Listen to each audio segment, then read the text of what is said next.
So today we're going to continue in our low-cost survival weapons series. We're going to talk about forgotten Remington combat shotguns. There was a whole series of Remington combat shotguns that got us to where we are today. A lot of them have been forgotten. There's quite a few of them still around that you may find useful during SHTF.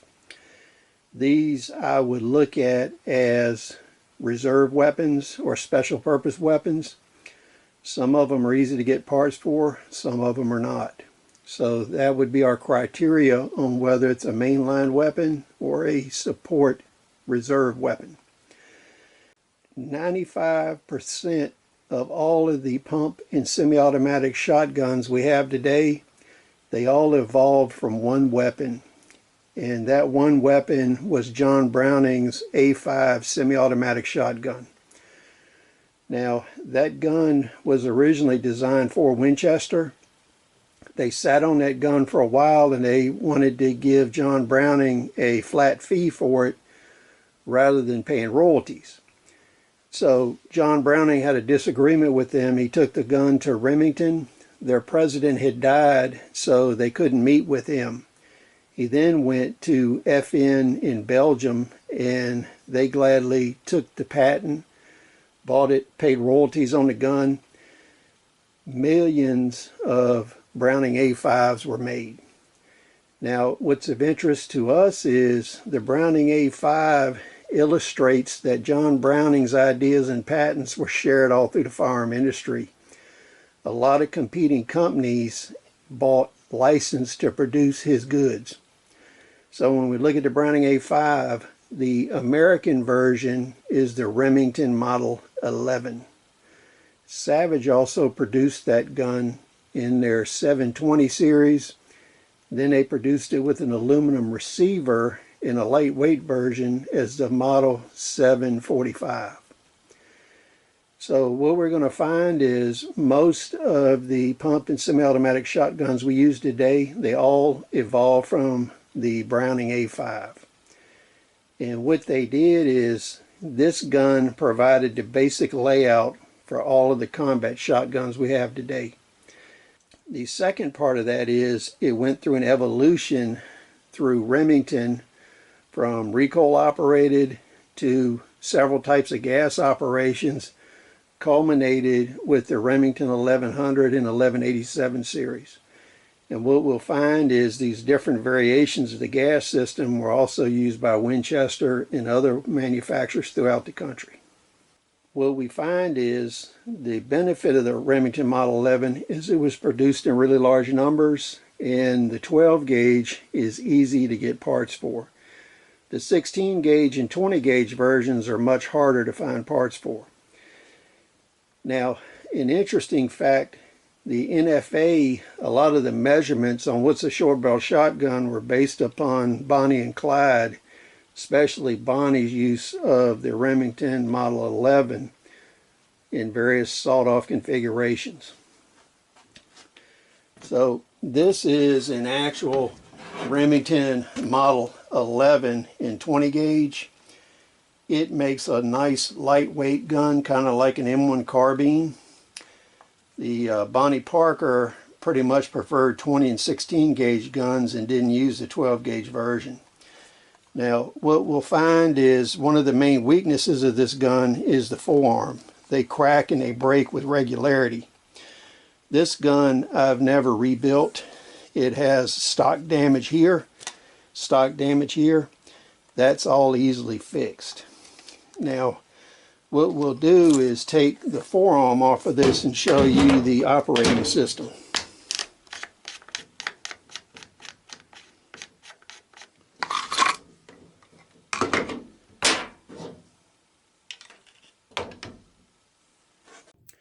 Now, this is our Remington Model 11, and what you'll notice is we have a square Acme type spring here. This is not a rounded spring. And then we have frictions piece and a collar. So what you'll see is there's a brass friction ring here, and then we got another steel ring around it. And here we have the front of the barrel.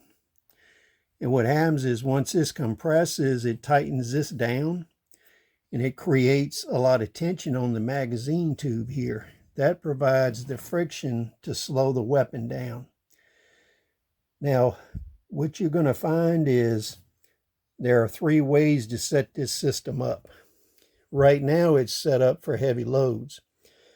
In my combat guns, I leave them set up for heavy loads because I use mostly buckshot and rifle slugs in them. These guns I find are very reliable with buckshot and rifle slugs. Where you get into reliability issues is you have to put this in a different configuration for light loads, so you can't interchange them. That's one of the drawbacks of the A5. But for survival purposes, if you're using it as a combat weapon, you set it up for heavy loads and then you let it stay that way. Now, in a different video, I'll show you how to set this up for heavy and light loads. And then there's a third configuration for this. If you have a cuts compensator muzzle brake on the gun, there's another configuration where all of this is moved to this side, so you provide minimal friction due to the reduction in recoil from that brake. But today, those are very rare. Now, when we're talking about the Remington Model 11, the last thing I want to show you is there's 2 types of safeties. This is a late production gun because the safety is located here at the back of the trigger guard. Early production guns had a safety inside the trigger guard similar to an M1 rifle. If you're looking at old Brownings and old Remingtons, you will see the safety located right here and it slides back and forth. Now, another thing to talk about is the shell length in these guns. It wasn't until around World War II that shotgun shell lengths were standardized around 2 3/4 inches. So in the 20s and 30s, when a lot of these were made, you can find guns that have 2.5 inch, 12 gauge, 20 gauge, and 16 gauge shells. You can find 2 5/8 and 2 9/16. So you can find a lot of odd shell lengths on these guns.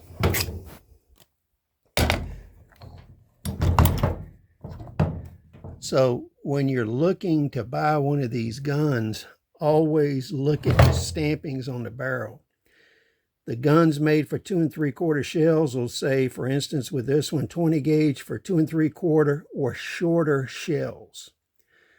So the 2 3/4 lets you know this will take 2 3/4 and all the rest of them down to 2.5 inches. If all it does is read 20 gauge, it is not one that is chambered for 2 3/4. And that will be an issue for you. That gun you don't want.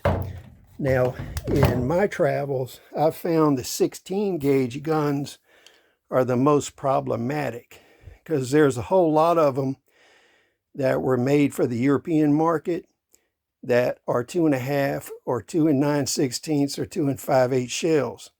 Some of those were converted to 2 3/4, but the vast majority of them were not. So those you have to watch out for. So here we have a custom Remington Model 11.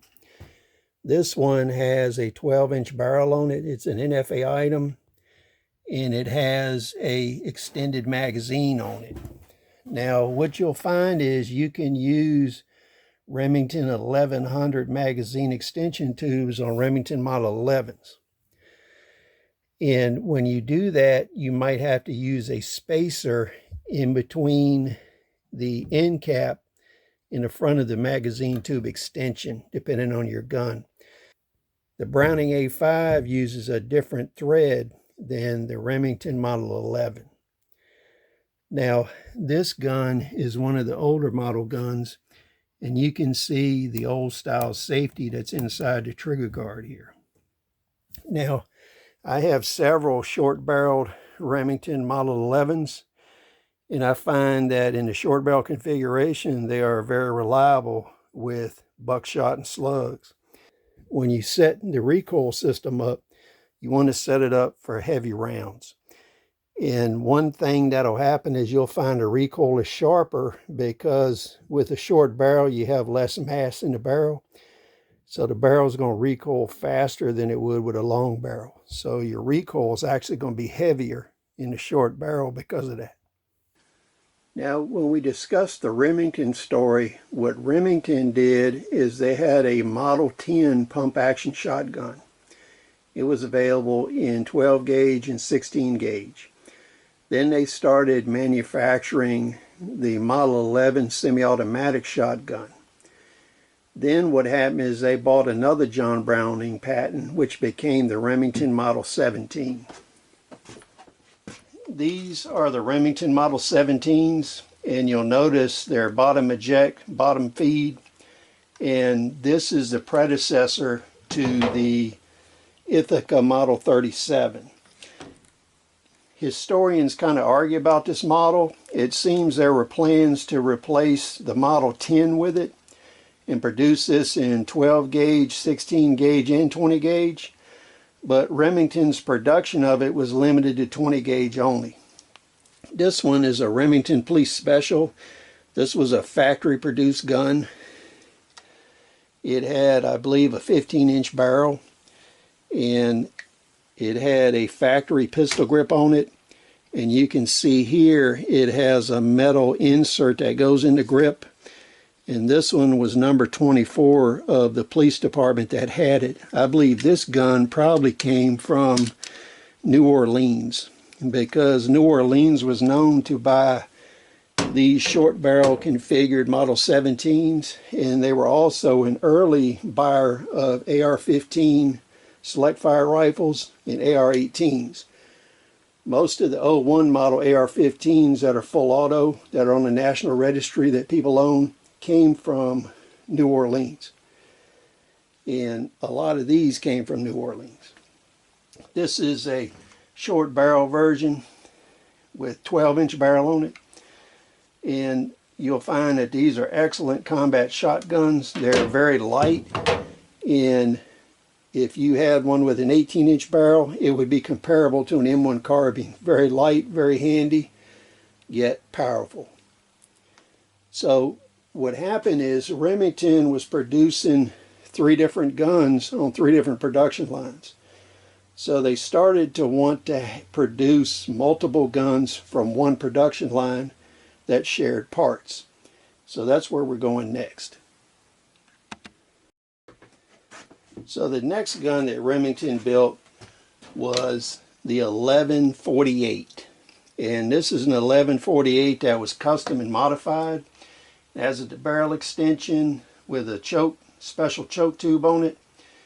It has a Remington 870 mag tube extension, and here you see a nylon washer which makes the Remington 870 extension fit tight to the threads on the magazine tube of this gun. Now what you're going to notice here is this receiver becomes the same receiver that evolves to the Remington 870, the Remington Model 58, and the 878. And eventually this evolves into the Remington 1100 and 1187 series. Now you'll notice the changes that happen here.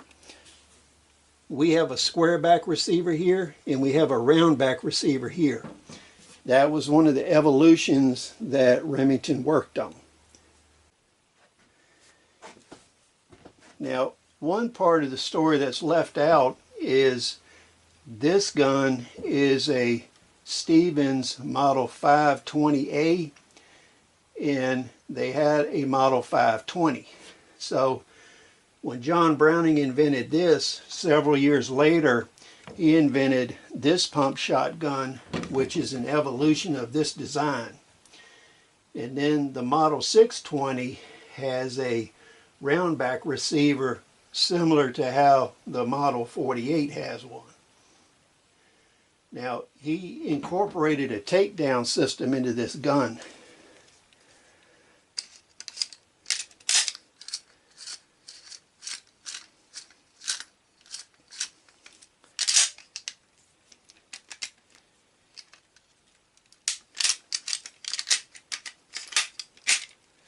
So this gun actually takes apart into 2 pieces and can be moved around covertly very easily. The versions of this that were sold to sportsmen, this was designed so they could move it by horseback or train. But you can see here the similarities in the receiver. Basically, the Stevens Model 520 is a Remington Model 11 or a Browning A5 pump shotgun versus a semi-automatic. So what we're going to do is take some close-up views of our Remington 1148. This gun was also known with different degrees of finish and embellishment as a Model 48 and a Model 48 Mohawk. Now, here we have the universal 870 type stock that was introduced. And when we're looking here, we have retained the bolt release system of the Remington Model 11. And what we've done is taking a gun that has a screw takedown system where the trigger guard and the lifter assembly come out with tools. So you would actually have to have a screwdriver to take the weapon down. This is the gun that has replaced it with the 2 push pins that Remington's known for. So when we look at this gun, this is the handguard, which is very close to this. Now, with the Remington Model 11 and the 1148, they have a sportsman version of both guns that has a 3-shot tube rather than a 5-shot tube. But when Remington quit producing the Model 11, Gun Parts Corporation bought a bunch of the parts, and a lot of people have upgraded the 3-shot to the 5-shot, so those parts are harder to find now. But there's an interesting photo from Iwo Jima where there's 3 Marines. One is firing a Browning 1917 water-cooled machine gun, and the 2 Marines securing his weapon pit. One has a 5-shot Remington Model 11. The other has a 3-shot sportsman version. So this gun was used by the U.S. Army and Marine Corps in both the 3-shot and 5-shot version. Now, this particular 1148 has a lot of modifications on the end of it. And here we've added the nylon washer and a Remington 870 magazine extension. And in this era, you would have a lot of combat guns that people built that had poly chokes, cuts compensators, and all kinds of other muzzle brake systems on them and special choke tubes. Now, what we'll do is we'll look at a short barrel version of the 1187, which the 16 gauge model is. Now, I find the most common version of this gun is the 12 gauge, but it was also manufactured in 16 and 20. The 20 are the hardest to find. Now, of all the Remington combat guns, this one has a complicated supply chain. There were a lot of changes to the recoil system and the friction and spring systems in this gun. Brunel's has a book that combines the factory repair manuals for most American gun manufacturers from around 1900 up to 1960. That book shows detailed diagrams of this. But what we'll do is take this off so you can look at the similarities on this system in the Remington Model 11. Now what we've done is pulled our handguard off. This is our 1148 and 16 gauge, and you see we have this same flat stranded spring that we have on the Remington 11. But what they've changed is they have a friction sleeve here that's one piece, and it is permanently attached to the spring. That way you can't take the parts apart and lose them. But I've seen some of these guns that had a similar system to the Remington 11. There was a lot of variation on this gun, and the recoil systems are proprietary to the 20 gauge, 16 and 12, so you can't interchange this between different calibers. That's why it's hard to find parts for this gun. So this is actually one of my favorite combat shotguns. I really prefer and like the 16 gauge version because it's light like an M1 carbine, but it gives you power approaching a 12 gauge shotgun. Now the next thing up in Remington's repertoire was the Remington 870. This one is an old one, and it has custom muzzle devices on it. So it actually has a muzzle brake and a poly choke on it so that you can adjust the pattern of this gun. And then we have a actual Remington manufactured magazine extension tube for law enforcement. It has had a choke hand grip put on it at some time. But what you're going to find is the 870 started in the 1950s and was produced for many years. Millions of them were made. And you're going to find all kinds of poly chokes, muzzle brakes, choke tubes. You'll find any type of muzzle device from that 40 years of production installed on these guns. So there's quite a variety. Now, when we take the 870, we also have exotic versions. This was an 870 for the U.S. Marshal Service. It has the folding stock on it. So Remington made short barrel versions and long barrel versions of this gun. Now, the next thing up is Remington had a combined manufacturing line where they made the Model 58 and the Model 870 at the same time, and they share parts. Now, the Model 58 is basically an evolution of the Model 1148, where they took the recoil operating system and replaced it with a gas operating system. When they did that, they went to a 2-shot tube, giving this gun a 3-round capacity rather than 5. Now, what you're going to find on the 58 is Remington's first attempt at a gas-operated system. You had selective gas settings, so you had a high setting and you had low. And what you would do is dial in what kind of ammunition you're using.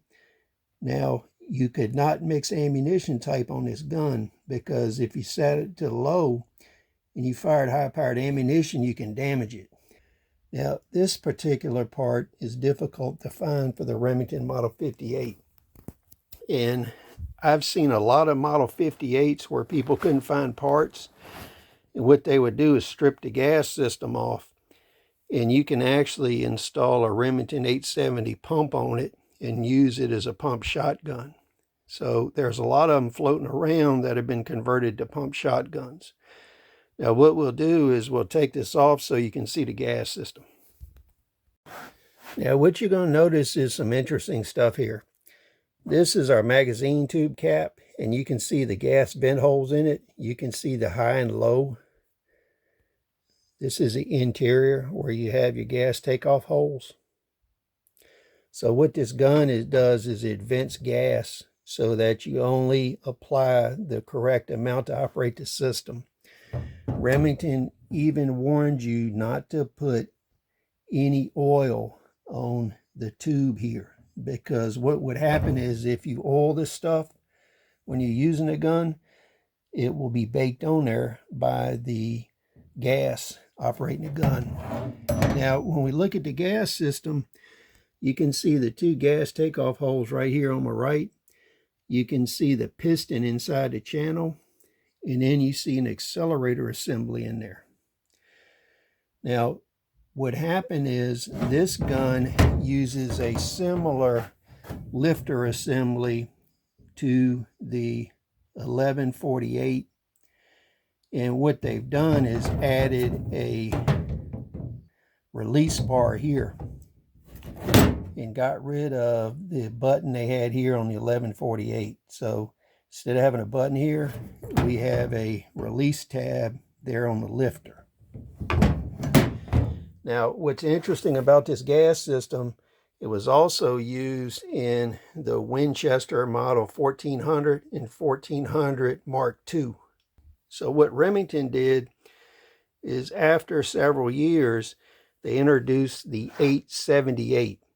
And what this gun did is allowed mixed ammunition in a 2 3/4 size, because you'll notice here on the 878, we have a different magazine cap. We will take this apart so that we can compare.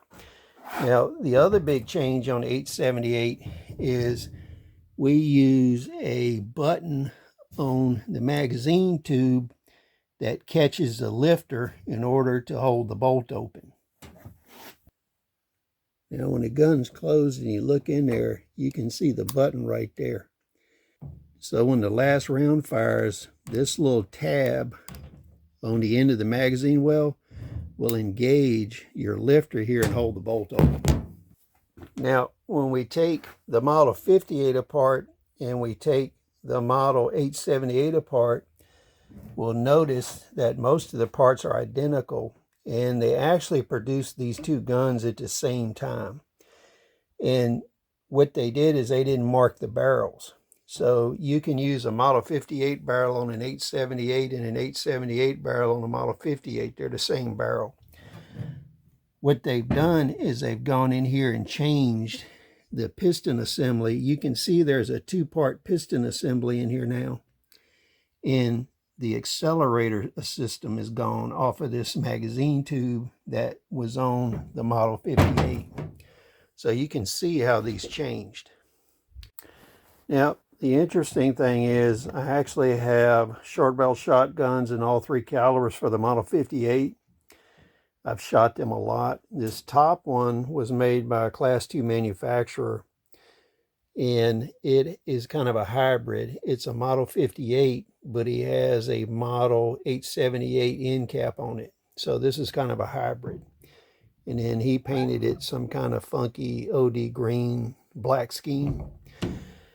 Now, 2 of my favorites are the 16 gauge and 20 gauge versions. I find these very light and handy, and the gas operating system reduces the recoil on them. And the handicap is they're 3-shot, and they're very hard to find parts for. So I've put some parts away to maintain these, but I've found they are very reliable with buckshot and slugs. Now, with all of these older shotguns, usually your reliability problem is with light loads and light field loads, the cheaper shells that don't have much powder. So in a combat environment in SHTF, if your guns have barrel damage and you have to shorten them to 20 inches, 18 inches, or whatever, you know that all these guns will still function with buckshot and slugs. Now, the last Remington we want to talk about is the 1100 1187 series. And I have both long barrel and short barrel versions of both guns. This is a custom 1100 with 6-shot tube and 14-inch barrel. So with the 1100, the evolution from the Model 878 and 58 to the Remington 1100 consisted of putting a recoil spring into buttstock and taking the magazine tube, and instead of using the inside of the magazine tube for your gas cylinder and piston, we use the outside of the magazine tube, and the inside of the operating slide is our gas piston assembly. We'll take this apart and see what the difference is. So the first thing we want to notice on the 1100 is Remington stepped back and they utilized the same type of release latch they had on the Model 58, and they abandoned the economy system they had on the 878. Then what they did is, this is your barrel lug. It goes around the magazine tube, and your gas piston is actually the inside of this. So the space between your mag tube and this mount assembly fits into here. So now the outside of the gas tube is actually your gas piston rather than the inside. This way you can return to a 5-shot capacity. So now you can see how all of the Remington shotguns evolved. And you can see the difference in the assembly here. Now, what I find is the Remington gas-operated shotguns are not quite as reliable as the recoil-operated. So when you're looking at combat guns, the Model 11 and Model 1148 are a little bit more reliable than the gas guns. But the gas guns work pretty good with high-powered ammunition. So if you're using buckshot and slugs, they're much more reliable than they are with light loads. Now the last thing we're going to look at today is how the Winchester Model 1400 and 1400 Mark II are evolutions of the gas system from the Remington Model 58 and 878. So this first Winchester shotgun is an early Model 1400. When you look in here, you'll see it has the same operating system as 878, where the lifter stops on the tab that's on the magazine follower here. So this acts as your bolt hole open. That was copied from the Model 878. Now, when the Mark II version came out, they did away with that, and they have a release tab here. So this is your release tab. So all of the Mark IIs will have that release tab, where the 1400s will have the tab on the magazine follower. Now, I'll take the gas system apart so you can see the similarity. So here we have the 1400 Mark II. We've pulled the barrel off, and you can see it has a piston assembly modeled after the Model 58. It has the same gas takeoff holes, and you can see how the inside of the mag tube is used as a gas piston assembly. Now, one thing they did change is the end cap a little bit. They have one real small hole in the end cap, and then they have large gas vent holes in the side here.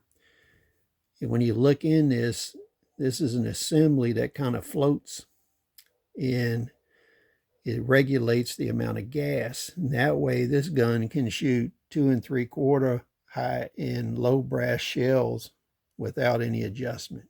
So now the last thing I'd like to say about the Model 1400 series and the Sears versions, which are Model 300s, and the economy version, which is a Model 140. These guns are reliable with short barrels with buckshot and slugs. As I said, I don't shoot them much with low brass, so I can't tell you much about that. But from a survival standpoint, I've showed you 100 years of evolution of firearm design. All of these weapons are usable for you in SHTF, World War III, or the economic collapse. If your barrels are damaged, these guns will work in a defensive capacity with short barrels.